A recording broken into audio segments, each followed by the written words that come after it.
Baik, Assalamualaikum warahmatullahi wabarakatuh. Waalaikumsalam Uh, warahmatullahi Waalaikumsalam warahmatullahi wabarakatuh. wabarakatuh. Terima kasih teman-teman sudah berkesempatan hadir pada diskusi hari ini. Sebelumnya, perkenalkan dulu tim kami, saya, Dinda Yulia Putri, selaku moderator untuk diskusi pada hari ini.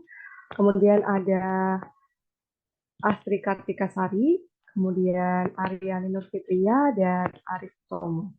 Pada kesempatan kali ini kami akan mencoba mendiskusikan mengenai rancangan pembelajaran dikaitkan dengan kerangka UBD dengan aspek where to.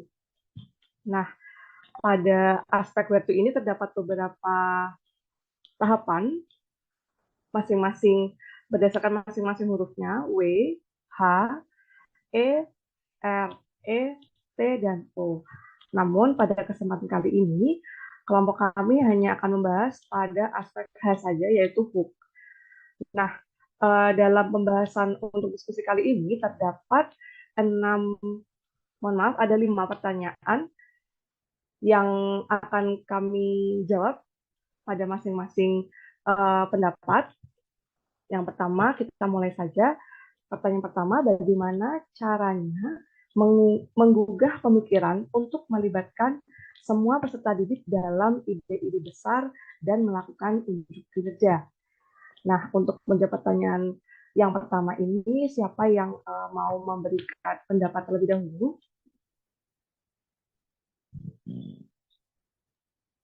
Saya Ya, izin saya izin untuk ya saya terlebih dahulu ya.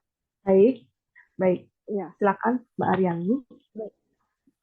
Kalau menurut saya, salah satu cara yang dapat dilakukan untuk menggugah pemikiran, untuk melibatkan semua peserta didik dalam ide-ide besar, yaitu dengan memberikan pertanyaan pemantik.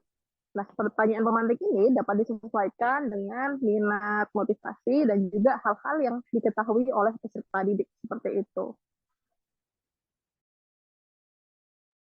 Cukup dari saya, silahkan yang lainnya. Baik, terima kasih Mbak Aryani. Selanjutnya ada tanggapan yang lain dari teman-teman. izin menambahkan ya. Mungkin kalau Baik, tadi untuk menggugah tadi bisa menggunakan pemantik. Mungkin dalam mengunggah pemikiran itu bisa menggunakan stimulus lain juga seperti sebuah kegiatan seperti diskusi kelompok itu di mana peserta didik mendapatkan kesempatan untuk menyampaikan aspirasinya sehingga hal tersebut bisa menggugah pemikirannya. Demikian tambahan dari saya. Terima kasih. baik. Terima kasih Mas Arif atas pendapatnya. Bisa digunakan juga ya selain pertanyaan pemantik, kemudian melalui diskusi. Kalau menurut saya juga ingin menambahkan untuk bisa menggugah pemikiran peserta didik, kita juga dapat menggunakannya melalui pemaparan kasus, contoh kasus yang nyata, sehingga peserta didik itu bisa membayangkan terlebih dahulu eh, topik-topik ataupun hal-hal yang akan bisa mereka pelajari dari permasalahan atau permasalahan yang sedang akan kita pelajari seperti itu, yang kita berikan seperti itu. Jadi mereka memiliki gambaran terlebih dahulu. Kemudian Mbak Astri ada tambahan atau pendapat yang lain, Mbak?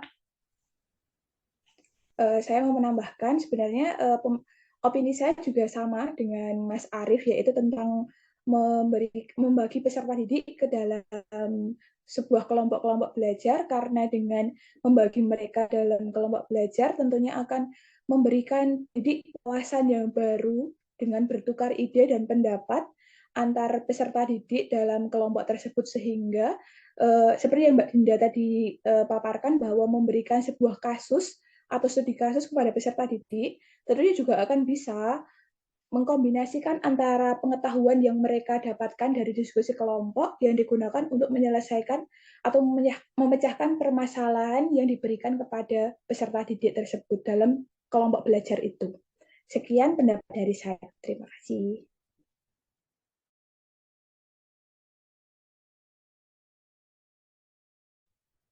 Baik, saya lanjutkan ya. Untuk pertanyaan yang kedua, setelah kita mengetahui untuk bagaimana cara menggugah pemikiran dari peserta didik supaya mereka terlibat dalam kegiatan mengkonstruk ide-ide besar ataupun melakukan unjukan kinerja. Lalu seperti apa yang dapat melibatkan peserta didik untuk membuat ide-ide besar tersebut? Ada jawaban, teman-teman? Ada pendapat? Boleh saya memulai, Mbak? Boleh, Mbak Astrid, silahkan. Kalau menurut saya, seperti yang Mbak Dinda paparkan tadi, dengan memberikan suatu kegiatan pembelajaran yang berbasis masalah atau problem-based learning, atau bisa juga dengan project-based learning, dengan memberikan metode pembelajaran yang seperti itu, maka ide-ide atau gagasan peserta didik bisa tertuangkan dengan maksimal. Sekian dari saya, silahkan ditambahkan teman-teman.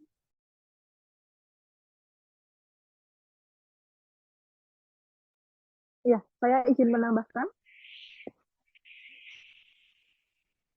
Selain yang sudah disampaikan oleh Mbak Astrid tadi, di mana pembelajaran dilakukan menggunakan metode berbasis masalah atau project based, mungkin bisa juga dilakukan dengan menggunakan metode diskusi.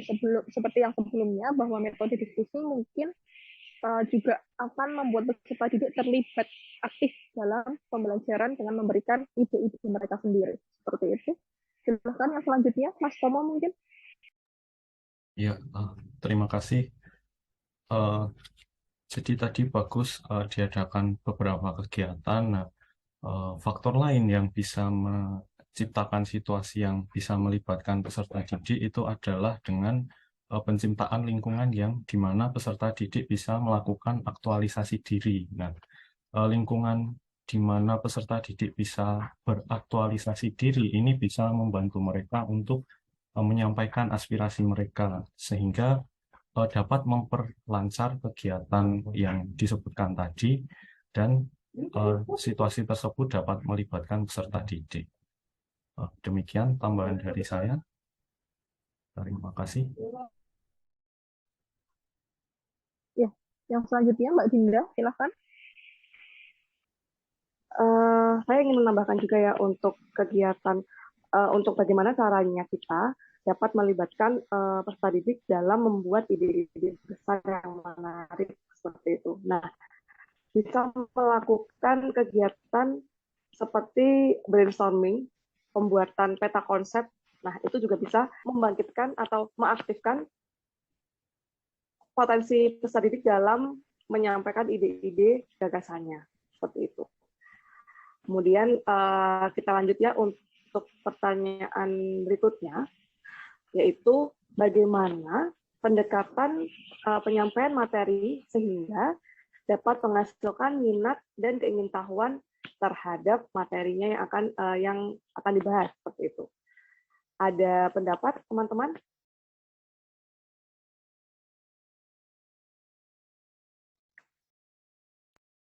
Saya mulai, Mbak. Baik. Kalau menurut saya, pendekatan penyampaian materi sehingga menghasilkan minat dan keingintahuan terhadap peserta didik terhadap materi, yaitu dengan guru memberikan media pembelajaran dan metode pembelajaran yang bervariasi dan tidak monoton, sehingga peserta didik mempunyai minat yang lebih terhadap pembelajaran yang akan dilangsungkan pada hari tersebut. Karena adanya media pembelajaran serta metode pembelajaran yang berbeda dengan hari-hari biasanya, jadi mereka lebih merasa tertarik dan berminat untuk mengikuti pembelajaran. Demikian dari saya. Baik, terima kasih Mbak Asri atas penyampaian idenya. Jadi melalui kegiatan pembelajaran dengan metode atau teknik yang bervariasi, seperti itu ya. Kemudian ada pendapat yang lain dari Mas Arief atau Mbak Aryani mungkin? Ya, saya izin menambahkan ya, Mbak. Baik, silakan.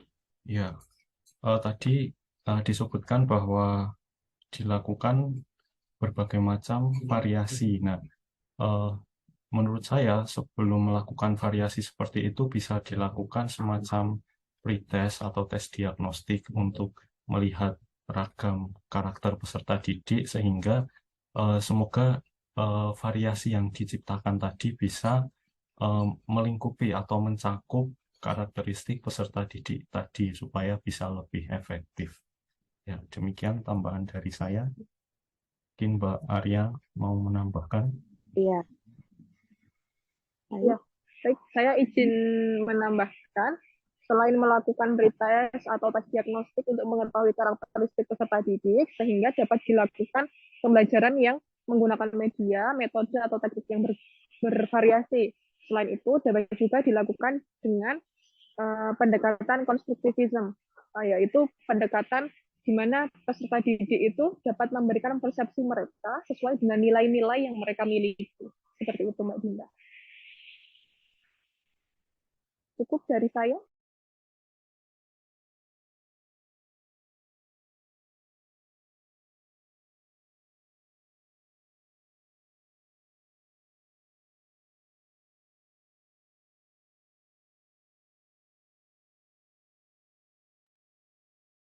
Mbak Dinda, saya kembalikan. Baik, sudah Mbak Aryani, terima kasih. Ya, terima kasih Mbak Aryani atas tambahannya. Jadi bisa melalui kegiatan yang melalui pendekatan konstruktivistik ya Mbak ya. Oke, kalau dari saya ingin menambahkan untuk bagaimana pendekatan penyampaian materinya itu bisa melalui pendekatan yang induktif. Jadi melontarkan pertanyaan-pertanyaan terlebih dahulu secara umum menuju ke khusus seperti itu. Jadi bisa membangkitkan rasa keingintahuan siswa lebih dalam tentang topik yang akan dipelajari oleh peserta didik tersebut seperti itu. Lanjut ya untuk pertanyaan selanjutnya, yaitu peluang macam apa yang bisa menopang minat belajar, terutama ketika keadaan pembelajaran sedang terasa sulit. Nah, bagaimana pendapat teman-teman atas pertanyaan ini?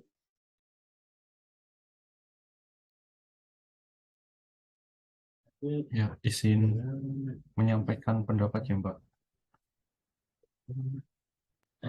Baik, silakan Mas Fahri. Untuk peluang yang dapat menopang minat pelajar itu menurut saya adalah informasi berkaitan dengan fungsi dan manfaat dari materi yang dipelajari. Karena ketika peserta didik mengetahui fungsi dan materi dari materi yang sedang dipelajari, itu bisa menumbuhkan motivasi dalam diri mereka. Dari motivasi itu bisa mendorong mereka untuk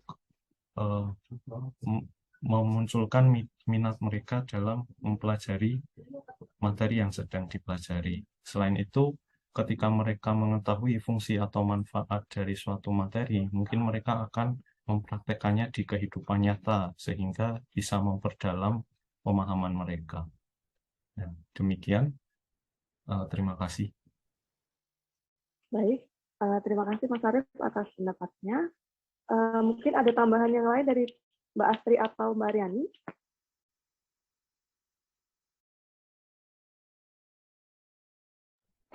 Kalau dari saya,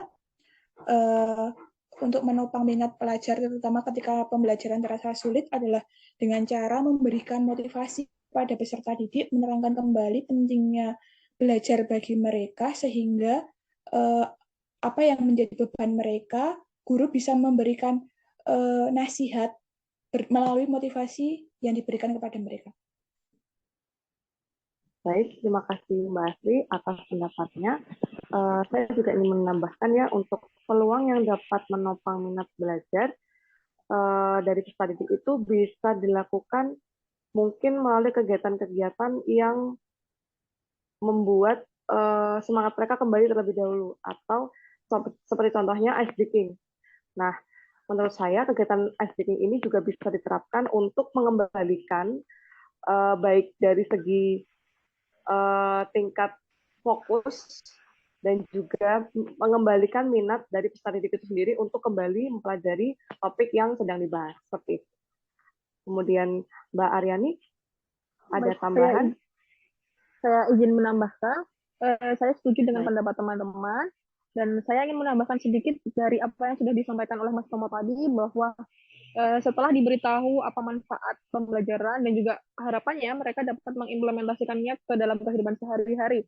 Mungkin sebelum itu adalah pemberian contoh nyata kegiatan yang kontekstual sesuai dengan keadaan nyata gitu. Jadi peserta didik juga merasa bahwa mereka pernah mempelajari hal ini. Jadi ketika mengimplementasikannya di kehidupan nyata, mereka akan sudah siap seperti itu.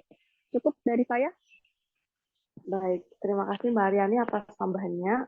Ini juga cukup baik ya, mengimplementasikan kegiatan-kegiatan atau aktivitas belajar yang kontekstual, seperti itu ya, dekat dengan kehidupan sehari-hari peserta didik, seperti itu. Baik, terima kasih teman-teman atas pendapatnya.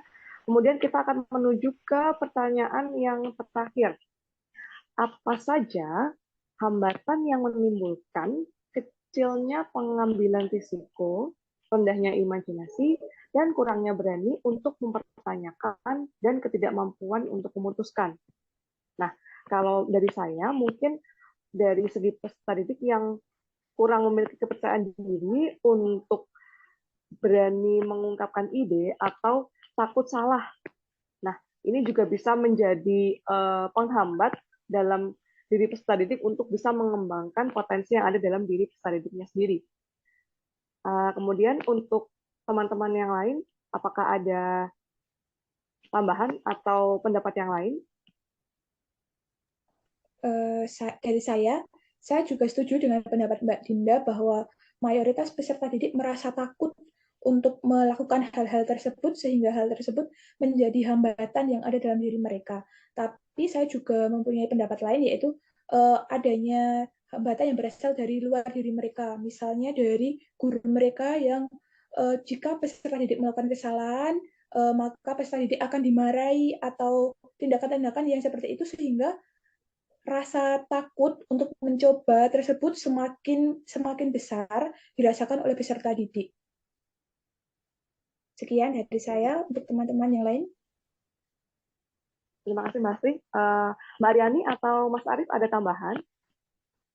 Ya, mungkin dari saya sedikit tambahan, bahwa dari faktor internal tadi yang sudah disebutkan oleh Mbak Dinda dan juga Mbak Astri adalah kurang percaya diri atau takut untuk menyampaikan pendapat dari peserta didik gitu.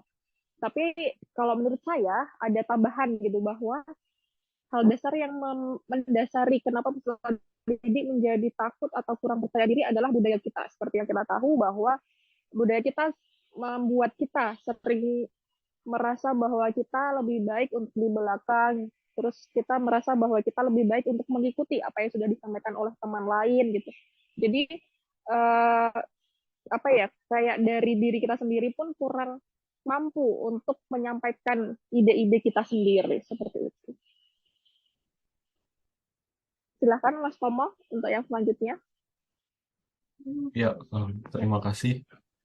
Kalau tadi ditambahkan lagi kaitannya internal, saya mau menambahkan yang eksternal. Tadi kalau di eksternal tadi mungkin kurangnya apresiasi ya dari guru dan teman itu juga bisa menjadi hambatan ketika peserta didik hendak menyampaikan ide-idenya. Selain itu dari guru juga perlu memberikan umpan balik, di mana umpan balik di sini itu tidak hanya mengkritisi tapi juga dapat menjadi petunjuk kepada peserta didik dalam mengembangkan ide yang ia miliki, sehingga tidak ada sebuah kebingungan dalam mengungkapkan ide dan gagasan. Mungkin itu tambahan dari saya. Terima kasih. Oke, baik teman-teman sekalian. Jadi ini berkenaan dengan secara globalnya ya, secara umumnya itu berarti topik yang sedang kita bahas ini adalah bagaimana kita sebagai pendidik itu bisa menjaga atau bisa membangkitkan keterlibatan peserta didik dalam mengikuti kegiatan pembelajaran ketika kita mengajar di kelas itu, seperti itu ya. Nah, untuk merangkum pertanyaan-pertanyaan tadi yang sudah kita jawab seluruhnya, saya akan mencoba untuk merangkum ya. Jadi untuk pertanyaan yang pertama tentang bagaimana cara kita menggugah pemikiran dari peserta didik supaya dapat tertarik untuk mengikuti kegiatan pembelajaran, itu bisa dilakukan melalui pemberian pertanyaan pemantik, kemudian kegiatan diskusi secara kelompok maupun berpasangan seperti itu, dan melakukan studi kasus. Kemudian situasi seperti apa yang bisa meningkatkan keterlibatan peserta didik ini dalam kegiatan pembelajaran, itu bisa dilakukan melalui situasi dengan kegiatan pelajaran yang menerapkan metode pembelajaran berbasis masalah atau problem based, atau bisa juga berbasis project atau project based learning. Kemudian melakukan brainstorming bersama dengan peserta didik atau pembuatan peta konsep, dan kegiatan-kegiatan yang bisa memunculkan aktualisasi diri dari peserta didik untuk memperlancar kegiatan dengan metode tersebut.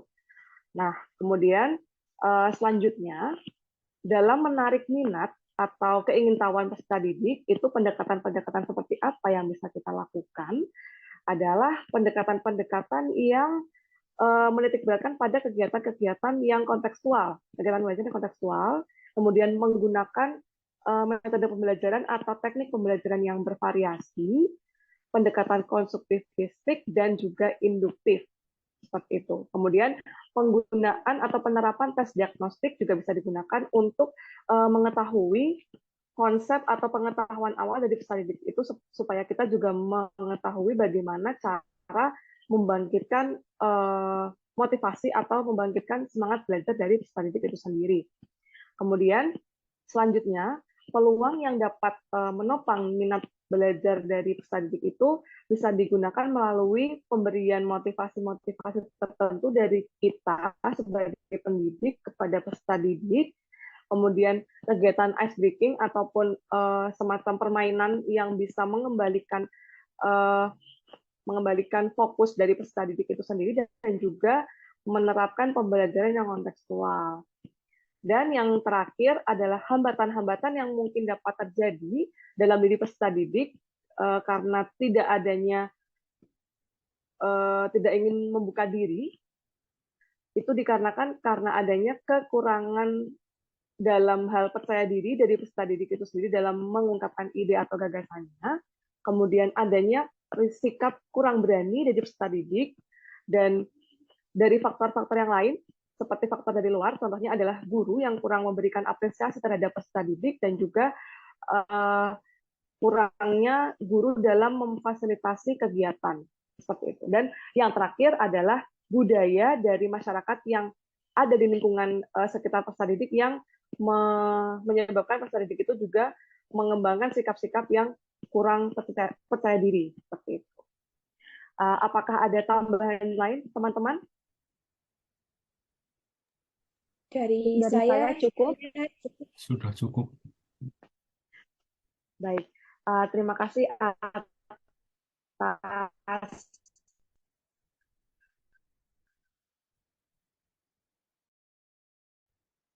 partisipasi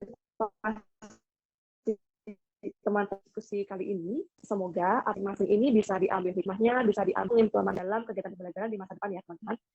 Sekian mungkin dari saya. Terima kasih. Assalamualaikum warahmatullahi wabarakatuh. Waalaikumsalam warahmatullahi wabarakatuh. wabarakatuh.